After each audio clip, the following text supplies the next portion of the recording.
Pakistan cricket's tryst with embarrassment just doesn't seem to end, from getting called out for their ICC Champions Trophy hiccups to getting trolled for their group stage exit from a tournament they hosted. But nothing comes close to their interim head coach Aqqib Javed being called a clown. And it hasn't come from a former cricketer or a rival team, but from somebody who was part of this very Pakistan setup not too long ago. Jason Gillespie, Pakistan's former test coach, was left fuming after Javed said this. We have changed nearly 16 coaches and 26 selectors in the last 2 years or so. You put that formula on any team in the world. I think they will also be in the same situation. Until you get consistency right from the top down to the bottom, your team will not progress.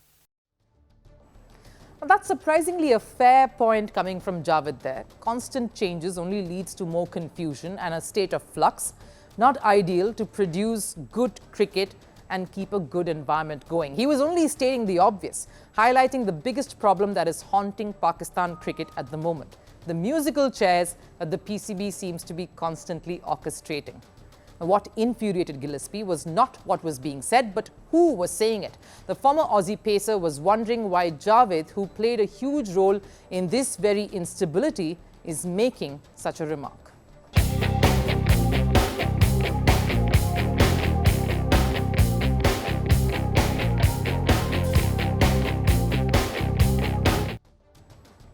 It comes from a personal place. Gillespie himself was one of those 16 coaches who was subjected to the zillion changes that Javed is referring to. The former Aussie pacer was appointed in April last year for a 2-year period, a time when Pakistan wanted a foreign perspective to shape the future of cricket in the country and bring back the glory days. The same period when 2011 World Cup winning coach Gary Kirsten too was roped in as the white ball head coach. But within 6 months, Kirsten was the first to run.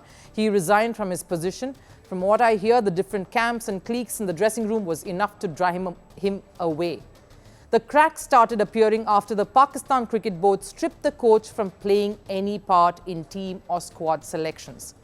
Kirsten resigned after constant disagreements with the Cricket Board, and 2 months later, Jason Gillespie followed him rather abruptly, despite the team actually winning a test series at home against England. Now think about it, even a win was not enough to keep Gillespie.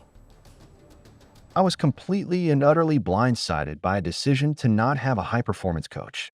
I felt I was basically hitting catches, and that was about it on the morning of a game. So after all this drama that Gillespie and Kirsten in their brief yet chaotic spell went through, when Javed made a statement about backing the management and saying he was against the very things that has been going on in the system, Gillespie couldn't hold back. What the former coach is now alleging is that it wasn't just the PCB top bosses who led to the dispute, but Aqqib Javed, who was consistently undermining Kirsten and Gillespie while they were at the helm. And that is what proved to be the tipping point. In simpler words, Javed sabotaged Pakistan cricket just so he could go on to become the head coach, and is now demanding to give everyone a longer rope. And the reason for that is simple. Following the ICC Champions Trophy disaster, the axe is hanging over Javed's head too. There were reports that PCB might sack Javed after the tournament, but he was retained for the New Zealand tour because there is no proper replacement that has come in just yet. Gillespie is enraged that the former batter is demanding a more stable management simply because he wants to hold on to his job now. You can't miss the irony here. While Javed is asking for a long rope, he's just sanctioned Pakistan's decision to drop Babar Azam and Mohammad Rizwan from the T20 squad. He lauded the idea of removing Rizwan and appointing Salman Ali Agha as captain instead, when Rizwan had only captained Pakistan for a few months and a handful of matches. Is this the definition of a long rope and stability in Javed's book? Or does that change according to what's more convenient?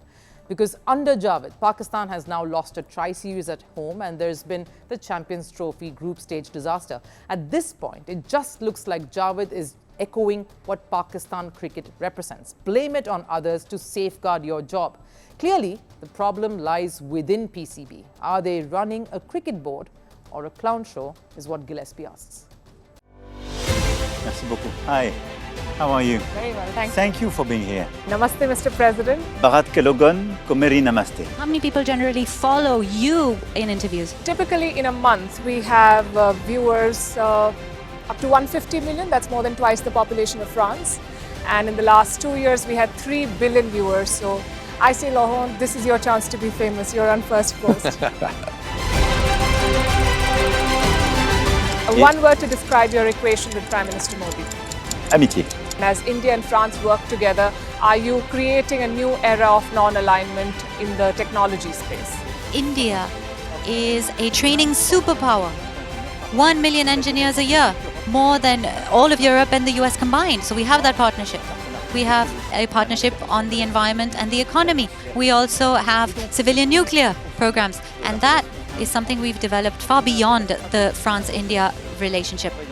So we want to work together on AI.